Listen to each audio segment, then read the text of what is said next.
What's up, guys? It is November 21st, 2022, and we're coming at you with the 10th episode of Dapper News. We have a lot of big stuff for you today. So the topics we'll be going over are the Metaverse. We'll be talking about Cardano announcing their new blockchain. We'll be talking about the SolChicks scandal. I'll be talking about Cardano's release of a new stablecoin, Pepsi entering NFTs, a new pricing feature for NFTs on Metamask, celebrities down on their NFT positions, X2Y2 stance on royalties, Harvard's stance on Bitcoin, and finally, L'Oreal Paris making a partnership with Ready Player Me. Soorya, get us started? For sure, man. So let's get started talking about the Metaverse. So if you haven't heard about the Metaverse, well, it's basically the royal family entering the Metaverse. So Prince Harry and Meghan Markle teamed up with a company called Pax World, and they're actually making a Metaverse and an NFT collection. So the NFT collection will actually be 3D avatars that you need to use inside this Metaverse. And what Meghan Markle and Prince Harry are doing is they're basically putting their face all over this Metaverse. So there'll be the castle, there'll be the royal castle recreated, and there'll be several different online social venues, and also perhaps online gaming and casino experiences as well. So I just think it's super cool how the royal family is entering the Metaverse. What do you have to say about this? I just think it's awesome that just bigger and bigger groups of people are getting into the metaverse. It's like, if even the royal family is doing it, just seeing the level of expansion people are going to get into the metaverse. Like we were talking about, like even Cheetos is getting in there. Like even people that have no reason to actually be in the metaverse. Of course, the royal family has a bigger reason than Cheetos, but it's just awesome to see this level of interest in it to the point where even the royal family would consider it. Next, what I want to talk about is Cardano making a new blockchain. So this is going to be called Midnight, and their native token is called Dust, which I'm sure sounds familiar after Dust Labs. And the point of this is to preserve privacy of the blockchain, so it's sort of based off Monero, or that same sort of concept, but at the same time giving regulators and authorities a back door to prevent stuff like fraud or to research it. So this is based on zero knowledge proof smart contracts, basically meaning there's the sender and the receiver, and the only knowledge given, or like the only confirmation, is a message that says that it's confirmed. You don't actually get any information about the other person or the transaction other than that it's confirmed and real. What comes to mind for you? Sounds like centralized finance. Like, this doesn't sound like decentralized finance. It sounds like centralization at its finest. Because if they can actually just ask for permission, right, to look at it, that means they can ask for anybody, right? And who's to say they just don't ask it for everybody, or that they don't cooperate to like literally reveal everything about everybody? So it's not, this should be mainly an issue for people that have something to hide, but also I'm just debating it more out of the principle of Bitcoin and how it was created. It was created to be like a non-bipartisan, like, currency for the world, for the people, by the people. But if there's gonna be like blockchains created like this where it's like open with the government, I think maybe it'll promote widespread adoption. I think that will happen, or I think people will immediately hate upon it. Another thought I'm having is when a project is separating and creating a new branch, like if an NFT created a second collection, that either makes or breaks that NFT collection. So for like DJED, when they created Utes, everything was fine, right? But we can name over 10 different collections where they started their second collection and the project just failed. So I wonder what happens when Cardano just starts this new Dust token and this new blockchain, the Midnight blockchain. So I honestly don't know. Maybe some Cardano holders might sell off their Cardano to buy this new Dust token. What do you think? So I saw some posts that Cardano made, that it was saying like Midnight is not directly affiliated with Cardano, so it won't suffer and stuff like that. But I completely agree that I think some people invested in ADA will decide, like, they're releasing this new chain. Why would I not diversify? So I think a lot of people will do that, and I think it ultimately might hurt Cardano some. And I agree that this is like the pinnacle of centralization. Like, of course, Cardano is already centralized, but adding this to the point where like regulators can request access into it, while it is really the only terrible for people that have something to hide, I don't think it's the nature of what cryptocurrency is meant to be. What do you have for us next, though? So next, we want to talk about why regulation might be a good thing. Because the SolChicks COO and the SolChicks CEO are facing jail time because they're being accused of embezzling $20 million from the DAO wallet. So what the CEO and the COO did is basically when Terra Luna crashed to zero, they tried to claim that $20 million of company funds were actually staked as Terra Luna, and that just went to zero. But Zach XBT, who is a famous Twitter investigator who kind of calls out these people that do shady shit, he just came out on Twitter with a huge rant with proof where he studied the blockchain and found out that this 20 million would just move to a private wallet of theirs. And it was never invested into Terra Luna to begin with. So they were just trying to use Terra Luna as a scapegoat. And there's clear foul play here. What do you have to say? I just want to start off by saying, busted. They deserve to get busted, and they're definitely facing jail time for this if they don't, escape like SBF.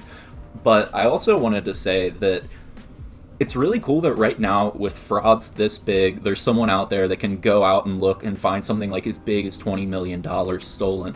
But I'm looking forward to the day when AI can do this, and it'll actually go back and check transactions retroactively, and it'll catch people that, participated in fraud smaller than $20 million, but still have significant sums. Like founders that might have taken like 300,000 or something like that. I think will get caught in the near future. What do you think? Oh yeah, I think they're going to use AI for sure. I think AI is going to be all over crypto and all over blockchains because honestly, for a person to do it, it's actually really hard and it's very time consuming. So for a person to do it and find some reasonable evidence for one case, it's not really it's not really moving the ball or kicking the can down the street far enough. So they're definitely going to have this process automated to the point where AI is just finding all the bad guys in crypto. So I think that's super cool, and I think that will also bring more widespread adoption. But without wasting too much time on that, let's move on to the next article for this week. Do you have anything to add before I move on? Nope, go ahead. Okay, awesome. So let's talk about Pepsi making their own NFT collection. So Pepsi's actually coming out with an NFT collection in the peak of the bear market right now, and you might wonder why would they ever do that. But their strategy is actually a little bit different. It's a very low supply and very exclusive collection. There's only 12 NFTs being created, and they're actually all free. So the way you would actually win one of these NFTs is you have to actually download a social media app called MOJ, which is famous in Asia. And if you download the MOJ social app, you just have to tweet out, or whatever the tweet out version of MOJ is, a picture of you holding a Pepsi can, a Pepsi Black Max can. So if you're holding that 0-calorie Pepsi can and you tweet out a picture, and that's how you enter this competition. So 12 people will be selected, and they'll receive the 12 first NFTs created by Pepsi. There's no utility really, but it's just the first 12 NFTs created by the Pepsi Corporation. What do you have to say? I do want to say that unless they do add some sort of separate utility, I can't see the floor price of this going up very much, or at least not to ridiculous levels, because with a group of only 12 NFTs, it's not like the typical cult mentality of NFTs can form. There's just not enough people. Maybe you could make a few groups of people to play golf with, but beyond that, I don't really see any community aspect that this is going to bring. But I'm wondering, are they going to make more NFTs in the future? Are these people going to get discounts on Pepsi products? All of this. I think in the future they will make there be another use for these NFTs, or I think that they should if they want them to be successful. Yeah, I actually don't have answers to all those questions right now because the article that I was reading is pretty vague. But one thing I do have to add on is that Pepsi is actually teaming up with Polygon, and all their NFTs are actually going to be launched via Matic. So that's a little tidbit there for the viewers. So what do you have for us next for this week?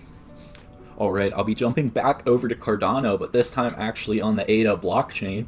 So they have finally announced the release of a stablecoin, and this is called DJED. So it's something a little different. It doesn't even have USD in the name or anything, but this is powered by a group called Cody, and they're releasing this for the mainnet scheduled on January of 2023.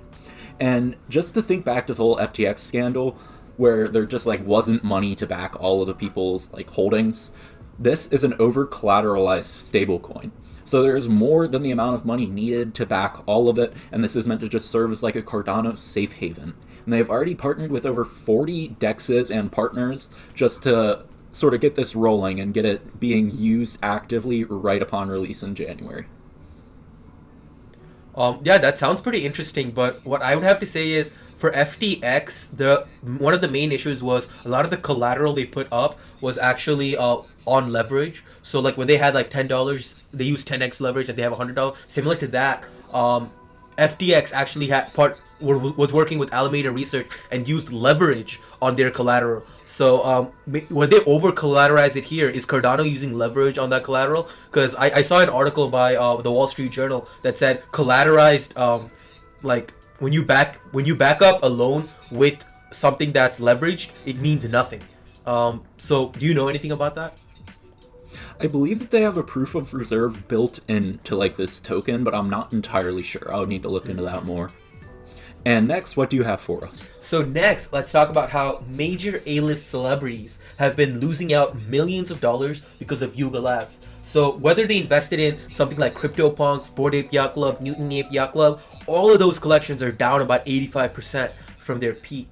So people like Stephen Curry, people like Justin Bieber, they're down millions of dollars. And even people like Snoop Dogg, who invested $500,000 just into the Bored Ape Kennel Club, which is the dog version of Yuga Labs, he's down $100,000. So literally, we'll put up a picture of a few of their NFTs right now. Like this will be Justin Bieber's, this will be Snoop Dogg's.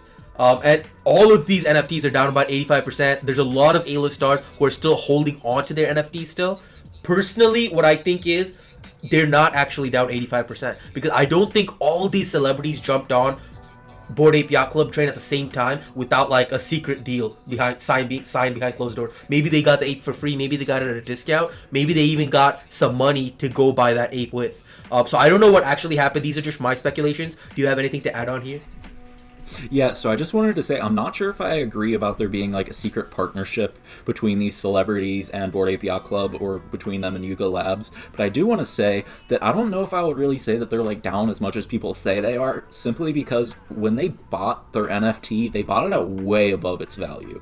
So like the instant they bought it, they were down this amount. It's not even necessarily because Yuga Labs NFTs plummeted that they lost money. They lost money right when they bought the NFT. So I think it was just a bad purchase, but it doesn't really matter for them because they're celebrities, and you know, for them like a few $1 million even isn't like that much to cry over.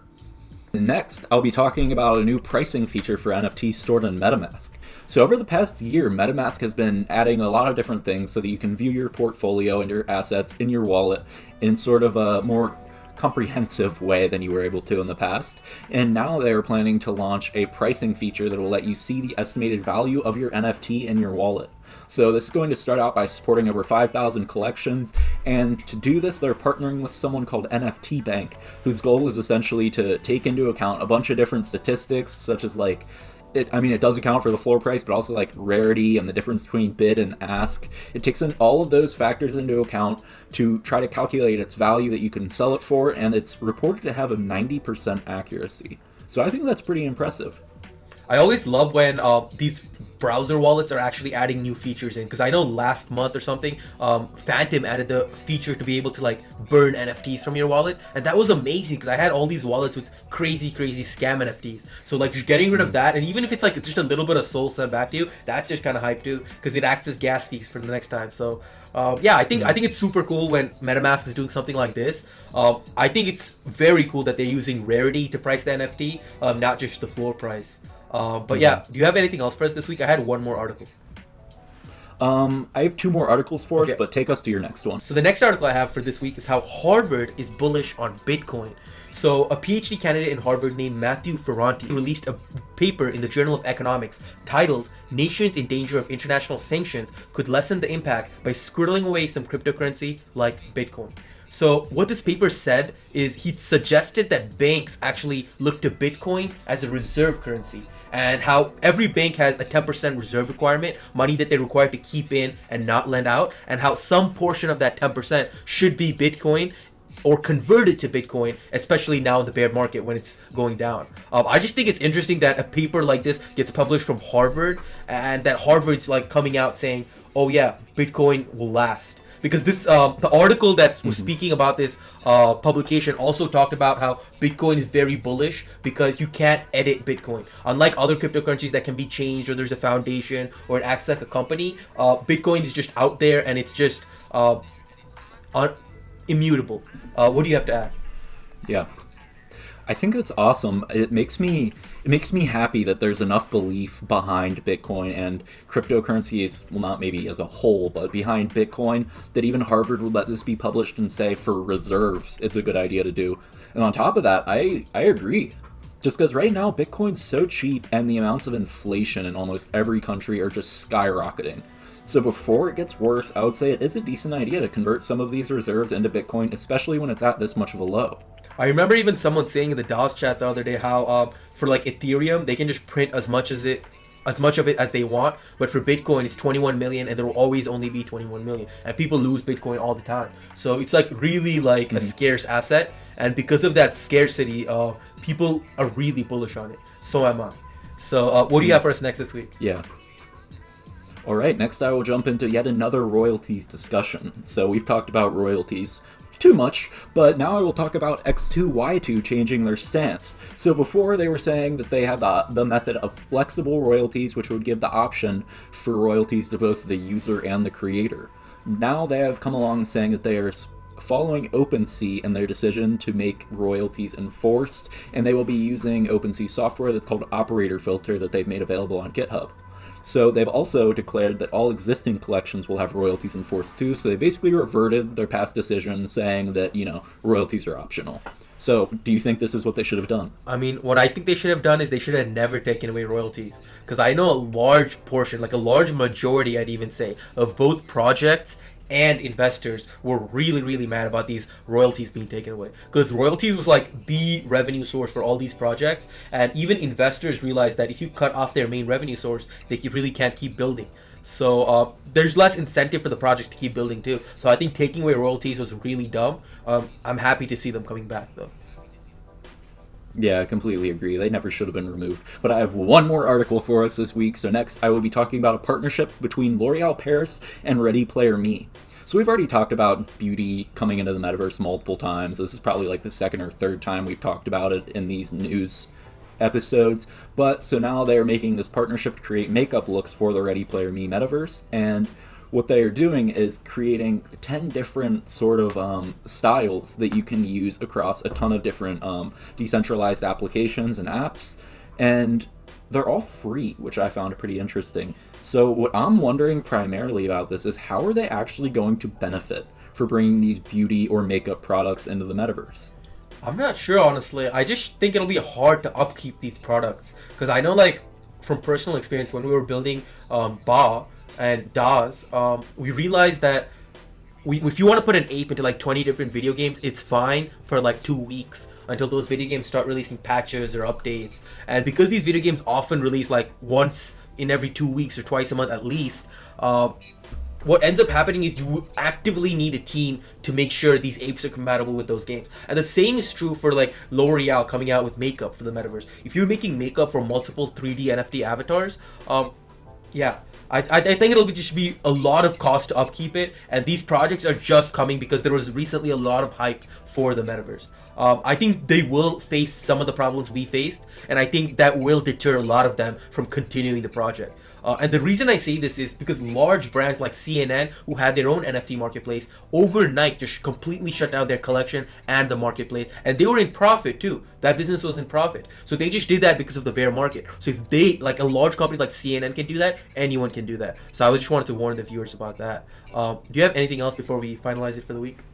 Yeah, I completely agree. There's just a lot of upkeep behind that, but other than that, I don't really have anything to add. So I would just like to thank everyone for tuning in this week to episode 10 of DAHS News. These are passing by really fast. And please leave feedback in the comments if you have any, and we will see you next time. Thanks, guys.